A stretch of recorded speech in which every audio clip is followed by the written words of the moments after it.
যে আগামীকাল এনসিপি ৩ তারিখে সমাবেশের মাধ্যমে জুলাই সনদ ঘোষণা করবে। ওদিকে সরকার নাকি ৫ তারিখে একটা ঘোষণা করবে। কারণ ভাইরা আমার প্রশ্ন ছিল দুইটা, এক, জুলাই সনদের আসলে দরকারটা কি? আর যদি দরকার হয় তাহলে এত দেরি করছে কেন? তোরা দিয়া অন্তত আমাদের সবাই মুক্তি দে, পাবলিককে মুক্তি দে। তোদের এই সনদের জন্য তোরা প্রতিদিন রাস্তাঘাট জাম, প্রতিদিন এই ওই লুট তারা চালাচ্ছে, সেগুলো একটু বন্ধ কর। আর তোরা না বলে বিপ্লবী ভাই, তোরা বলে বিশাল বিপ্লব ঘটাইছস, দেশের দ্বিতীয় স্বাধীনতা আনছস, তো এত কিছু আনার পরে এই সনদের দরকার কি? সনদের তো দরকার নেই। তোমরা একটা বিপ্লবী ভাইয়া, তোমরা তো সবচেয়ে বড় ভুল করছো। সে ৫ তারিখে সংবিধান বাতিল চান্স ছিল যে সংবিধান স্টপ করে দাও, বিপ্লবী সংবিধান করবা, বিপ্লবী সরকার গঠন করতা, শহীদ মিনারে যাইয়া তোমরা শপথ নিতা, সব শেষ হয়ে যেত। কই আওয়ামী লীগ যাইতো গা, কেউ খুঁজেও পাইতো না আর আওয়ামী লীগরে। কিন্তু সেটা না করে তোমরা অর্ধেক সংবিধানে অর্ধেক ল্যাংটা বিধানে আসো। আর এই ল্যাংটা বিধানের লাগালাগি সংবিধান চাইতেছো। তার কারণ কি? তোমরা নিজেরাই এখন বলে বেড়াচ্ছ যে ভাই আমরা দেশের এই সংবিধানের আওতায় আমাদের সকলের ফাঁসি হবে, যদি আওয়ামী লীগ আবার ক্ষমতায় আসে আমাদের সবার ফাঁসি হবে, আমাকে বাঁচানোর জন্য জুলাই। আরে ভাই, তোমরা কি পাগলের প্রলাপ বকতেছো? তোমাদের এই জুলাই সনদ কেন? চোদাই সনদ দিলেও তো তোমরা আওয়ামী লীগ যদি ক্ষমতায় আসে একজনও বাঁচবা না, সবগুলো ঝুলাইব নাই কি? কই সে জিয়া রহমানের আমলে যে ইন্ডেমটি মনে আছে মুজিব হত্যা, হেরা কেউ কি শেষ পর্যন্ত বাঁচছে? আবার জিয়া রহমান ইন্ডেমটি দেওয়ার পরও কি তাদের বাংলার বীর বলছে? বলে নাই। ওদের সবারই কি বলছে? যে তথাকথিত বিপদগ্রস্ত সেনা কর্মকর্তারা হত্যা করেছে। তো তোমাদেরকে কি বলা হবে? তোমরা তো সেনা কর্মকর্তাও না, যে তথাকথিত ছেঁচড়া ছাত্র জনতা। তোমাদের এক একজনের কোটি কোটি হাজার হাজার কোটি টাকা কামাইয়া ফেলাইছো। কামাইয়া ফেলাইয়া এখন জুলাই সনদে চলাও। তোমাদের এই জুলাই সনদ কি করবা? আওয়ামী লীগ হয়তো কালকে আসবে না, এটা ঠিক। আওয়ামী লীগ আগামী তোমাদের কথা মতো ধরো ৫ বছর বা ১০ বছর আসো না, এরপরও যদি আসে তোমরা কি ২০ বছর পরে হইলেও কি বাইসে যাবা মনে করছো? নাকি জুলাই সনদ এটা কলা ঝুলাইছো? ওই যে যেগুলো তোমাদের সাথে নামাইছিল সন্ত্রাসী গোষ্ঠী, তাদের আরো কামানোর ধান্দা করে দিতেছো। তোমাদের এই জুলাই সনদ দিয়া তোমাদের পিঠের চামড়া বাঁচবো না, তোমাদের এই জুলাই সনদ দিয়া তোমাদের ফ্যামিলি বাঁচবো না, তোমাদের এই জুলাই সনদ দিয়া তোমাদের বাকি লাগালাগির এই প্রোগ্রামও বাঁচবো না। এই যে একজন করে পদত্যাগ করতেছে, এগুলো নিজেদের যান বাঁচানোর জন্য। ওনারা বুঝা গেছে যে কোনো মুহূর্তে পীড়া হবে। তোমরা আওয়ামী লীগ দিনক্ষণ দিয়ে আইবো না যে অমুক দিন আমরা আইতেছি, তোমরা যেটা কও অমুক দিন আইতেছি তমুক দিন আইতেছি না। এখন তো যেমন দেখা যাচ্ছে, গতকাল শুনলাম যে তোমরা ঢাকা মহানগরকে ৪ ভাগে ভাগ করছো, ৩ তারিখে ৪ ভাগ থেকে ৫০,০০০ লোক আনা লেগা। তো সকালে তো শুনলাম যে তোমাদের আরেক গ্রুপ, যেটা কালকে তোমরা মারছো, এই গ্রুপও নাকি আবার ৪ জনে লাগাইছে যে ওই তোমাকে ৪ গ্রুপের পিডানোর লেগা। তোমরা পন্দাবন্দি করতেছো, পিডাপিডি করতেছো, আর সব দোষ খালি বিগত ফেসিস সরকার। হ্যাঁ, কেউ তোমাদের বিরুদ্ধে কিছু কইলেই তো বিগত ফেসিস সরকার। জুলাই সনদ তোমরা যে ইতিহাসের কোন আস্থা করে যাবে সেটা কেউ বলতে পারে না, এটা তোমরা কল্পনাও করতে পারো না। কই গেল আজকে ফারুক রশিদের সেই ফ্রিডম পার্টি? জিয়া রহমানের হলে সেই ফ্রিডম পার্টি, ফারুক রশিদ কই গেল? ইতিহাসে আছে? সেম তোমরা এই এনসিপি ইতিহাসের আস্থা করে যায় তোমাদের অবস্থান হবে। আজকে এই যে আজকে এই ফ্রিডম পার্টি বঙ্গবন্ধু হত্যার আসামিরা যেমন চোরের মতো পালায় বাঁচতেছে, ওখানে ছিল মাত্র ৮ জন, আর তোমরা তো ১৫৮ জন। আবার তোমাকে তো পরিবার বর্গ এখানে, তোমাদের সবাই পৃথিবীর কোনো দেশ নিবে সেটা চিন্তা করো না। বা এখন যদি পৃথিবীর কোনো দেশে তোমরা যাও, সেখানে যে তোমাদের জুতা মারবে না সেটাও চিন্তা করো না। যে কোনো জায়গায় যে কোনো সময় যে কেউ জুতা মাইরা দিতারে। অনেকে হয়তো মনে করছো যে পিনাকিরে ভাই কেউ মারে না কেন? আরে শালা পিনাকি ঘর থেকেই বাইর হয় না, পিনাকি ঘর থেকেই বাইর হয় না। হেরো জুতা দিয়া পিটানোর জন্য ব্যবস্থা করা হয়েছিল। হে ঘর থেকে নামার আগে আরে ৩ জন দাঁড়ায় থাকে, বন্ধুরে নিয়ে যায়, ওই কাজের গোড়ায় ছেড়ে দেয়, আবার কাজের গোড়া থেকে নিয়ে কাজের গোড়ায় ঢুকে কেউ মারতে না, কারণ এটাই হলো হে রাস্তাঘাটে বাইরে না। এখন আগে যাও বাইরে, এখন বাহিরই হয় না সে। তো তোমরা কি করবা বন্ধুরা? তোমাদের কি হবে? এনসিপির নেতারা পৃথিবীর কোন দেশে যে বউপোলা সহ ঘরের ভিতরে লুকিয়ে থাকবা? রাস্তায় বাইরে বানা, যেখানে পাইবে সেখানেই জুতা দিয়ে মারবো। এই যে তোমাকে উপদেষ্টা করে যেমন বিমানবন্দরে আর রেস্টুরেন্টের ভিতরে ধরছিল না,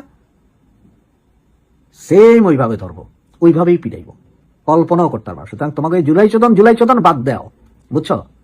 এগুলো দিয়ে কোনো লাভ হইব না। তোমাদের পৃথিবীর কেউ বাঁচাইতে পারবো না, তোমাদের কোনো মুক্তি নাই। তোমরা যদিও মনে করো যে জুলাই সনদ দিলেই তোমরা বাইচা যাবা, সেটা তোমাকে হোগা দিয়া যাইব। এনসিপি কি করতে যাচ্ছে এই প্রসঙ্গটা নিয়ে কথা বলতে চাই এই মুহূর্তে। এনসিপি শহীদ মিনারে একটি সমাবেশ করবে। এনসিপি কি করতে যাচ্ছে শুধু নয়, এনসিপি করতে যাচ্ছে এবং একই সাথে বাংলাদেশ জাতীয়তাবাদী দল বিএনপির ছাত্র সংগঠন ছাত্রদল শাহবাগে সমাবেশ করবে। ৩ আগস্ট রাজধানীবাসীর জীবন বিপন্ন হতে যাচ্ছে, এটুকু অন্ততপক্ষে প্রাথমিকভাবে বলতে পারি। আজ থেকে ১ বছর আগে এই ৩ আগস্টে এই যে সমন্বয়করা, তখন তো এনসিপি ছিল না, সমন্বয়করা এই ৩ আগস্ট বিগত আওয়ামী লীগ সরকার পতনের ডাক দিয়েছিল। এই 3 আগস্ট ডাক দিয়ে 5 আগস্ট সরকার পতন হয়ে গেছে। মানে জাদুকরী একটা ব্যাপার ঘটেছিল গত বছর। এটি কি এই সমন্বয়করা, ছাত্ররা কিংবা রাজনৈতিক ব্যবস্থায় করেছিল? না, এর পেছনে সেনাবাহিনী ছিল। সেনা সমর্থনে এটি 3 আগস্ট ডাক দিতে বলা হয়েছিল, ডাক দেওয়া হয়েছে এবং 5 আগস্ট সরকার পতন হয়ে গেছে। এটি ছাত্রদের, সমন্বয়কদের কিংবা বিভিন্ন রাজনৈতিক দলের যে একটা বিশাল জাদুকরী ঘটনা তা কিন্তু নয়, এটি সেনা সমর্থনে। এবং পূর্ব থেকে এখানে আরো অনেক কিছু মিলিয়ে গত বছর সরকারের পতন ঘটেছিল। কিন্তু এবছর 3 আগস্ট রাজধানীবাসীর জীবন বিপন্ন হতে যাচ্ছে। এনসিপি 3 আগস্ট আগামীকাল কি করতে চাইছে সেটি নিয়ে আজকে ইতিমধ্যে একটি সংবাদ সম্মেলন করেছে। আজকে দিনের এক ভাগে এনসিপি জুলাই সনদ অঙ্গীকার নামা নামে একটি 1 পৃষ্ঠার একটি কাগজও বেরিয়েছে, বিভিন্ন জায়গায় ওয়ালে ওয়ালে, মানুষের ওয়ালে ওয়ালে ঘুরে বেড়াচ্ছে। পরবর্তীতে এনসিপি তাদের পোস্টে নিজেরা এটিকে ফেক বলে দাবি করেছে। এই অঙ্গীকার নামা, জুলাই সনদ অঙ্গীকার নামায় এমন কিছু দাবি দেওয়া আমরা দেখলাম যা বাংলাদেশ বিরোধী, বাংলাদেশের স্বাধীনতা বিরোধী, বাংলাদেশের মুক্তিযুদ্ধ বিরোধী। তারা বলছে এটিকে ফেক। এটি আসলেই কি ফেক, নাকি এটি তাদের পক্ষ থেকে প্রকাশ করা হয়েছিল? পরে যখন তারা মানুষের ওয়ালে ওয়ালে যখন এটি ঘুরছে, যখন দেখছে যে এটি মানুষ গ্রহণ করছে না, মানুষ এটির বিরুদ্ধে দাঁড়িয়েছে, তখন কি তারা এটিকে ফেক একটা সেল মেরে তাদের ফেসবুক পেজে প্রকাশ করলো? হতে পারে, অনেক কিছু হতে পারে। কারণ বাংলাদেশকে ঘুরিয়ে দেওয়ার আমরা একটা পরিকল্পনা আমরা দেখছি। তো কাজেই আগামীকালকে এনসিপি কি করতে চায় বা কি করতে চেয়েছিল, হয়তো অনেক কিছু করতে চেয়েছিল, চেয়ে সেখান থেকে পিছিয়ে এসেছে। প্রথমত আমি যেটি বললাম যে আগামীকাল রাজধানীবাসীর জীবন বিপন্ন হয়ে যাবে। কোনো প্রয়োজন ছাড়া রাজধানীবাসী অন্ততপক্ষে আগামীকাল ঘরের বাইরে বের হবেন না। যারা অফিসে যাবেন, সকালে যাবেন, সন্ধ্যায় আসবেন যখন, তখনও আগামীকাল আপনার বিপন্ন হতে পারে জীবন। সেই অবস্থাটা মাথায় নিয়ে আপনারা বের হবেন। অভ্যুত্থানের 1 বছর পূর্তিতে আগামীকাল 3 আগস্ট রাজধানীর শহীদ মিনার থেকে নতুন বাংলাদেশের রূপরেখা ঘোষণা করবে জাতীয় নাগরিক পার্টি। শনিবার এনসিপির বাংলা মোটর কার্যালয়ে এক সংবাদ সম্মেলনে এসব কথা বলেন দলটির আহ্বায়ক নাহিদ ইসলাম। তিনি বলেন, জুলাই পদযাত্রার মাধ্যমে আমরা দেশের নানা প্রান্তে গিয়েছি, মানুষের কথা শুনেছি। সেই অভিজ্ঞতার ভিত্তিতে আগামীর বাংলাদেশের রূপরেখা ঘোষণা করা হবে। তিনি বলেন, আগামীকাল বিকেল 4টায় আনুষ্ঠানিকভাবে এই কর্মসূচি অনুষ্ঠিত হবে। নাহিদ ইসলাম আরো বলেন, গত বছরের 3 আগস্ট শহীদ মিনার থেকেই আমরা সরকার পতনের দাবি তুলেছিলাম। আমরা বারবার বলেছি, ফ্যাসিবাদ বিরোধী লড়াই এখনো শেষ হয়নি। আমাদের রাষ্ট্রচিন্তার রূপরেখা সম্পূর্ণ করব এই কর্মসূচির মধ্য দিয়ে। জুলাই সনদ প্রসঙ্গে তিনি বলেন, সনদের খসড়া আমরা দিয়েছি, সরকারও তাদের খসড়া তৈরি করেছেন বলে জেনেছি। তবে জুলাই সনদের আইনি ভিত্তি থাকতে হবে।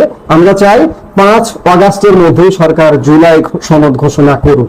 নাহিদ ইসলাম আরো বলেন, ঐক্যমত্য কমিশন এখনো বাস্তবায়ন পদ্ধতি স্পষ্ট করেনি।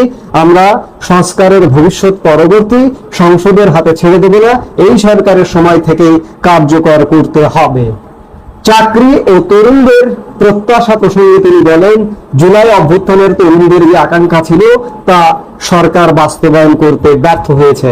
আগামীকাল আমরা তরুণদের কর্মসংস্থান ও ভবিষ্যৎ পরিকল্পনা তুলে ধরব।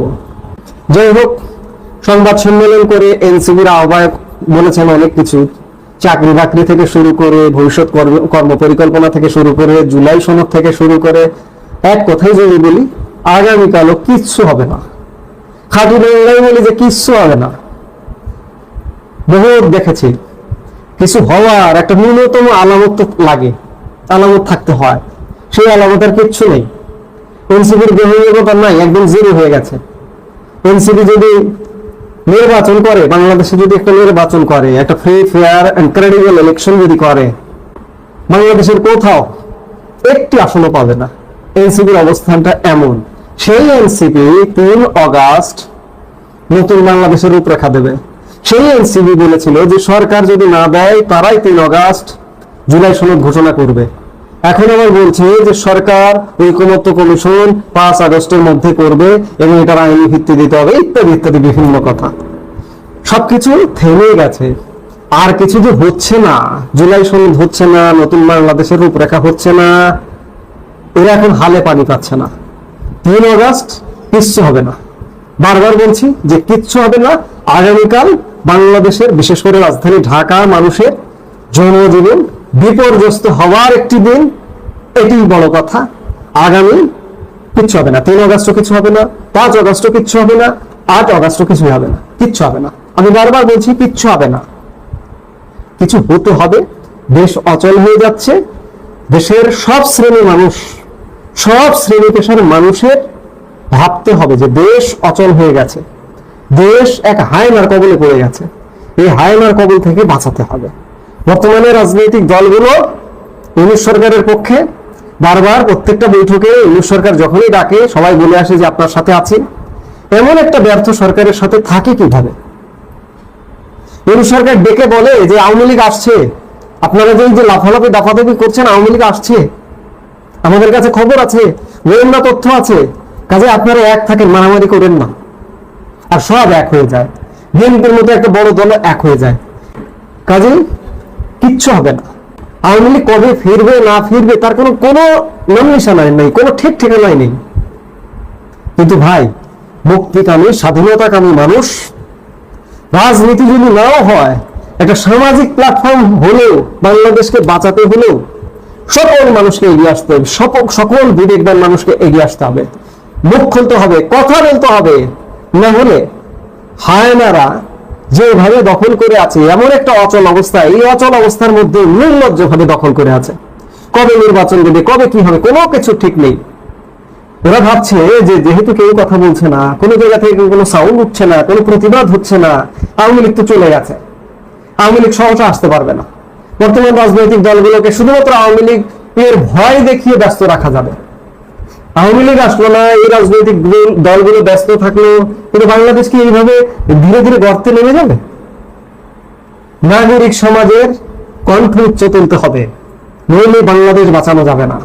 রাজনৈতিক বর্তমানে যারা আছে রাজনৈতিক দল, তাদের উপরে ভরসা করতে পারছি না। আওয়ামী লীগ কবে আসবে সেইটাও ভরসা নেই। সেগুলোর অপেক্ষা করলে আর হবে না। বাংলাদেশকে বাঁচাতে হবে। 1টা বছর হয়ে গেছে, এই 1 বছরে বহু ক্ষতি হয়ে গেছে। আপনি যদি আর 6 মাস সময় দেন, তাহলে কিন্তু বাংলাদেশের আরো ভয়ঙ্কর বড় ধরনের ক্ষতি হয়ে যাবে। কাজেই সবার জাগতে হবে, আগামীকালকে কিছু হবে না, এটাই শেষ কথা। সবার জাগতে হবে, কথা বলতে হবে, প্রয়োজনে রাস্তায় নামতে হবে, মাঠে নামতে হবে। এই যে অচল অবস্থা, এই অচল অবস্থা কাটাতে হবে। এই মুহূর্তে এ পর্যন্ত।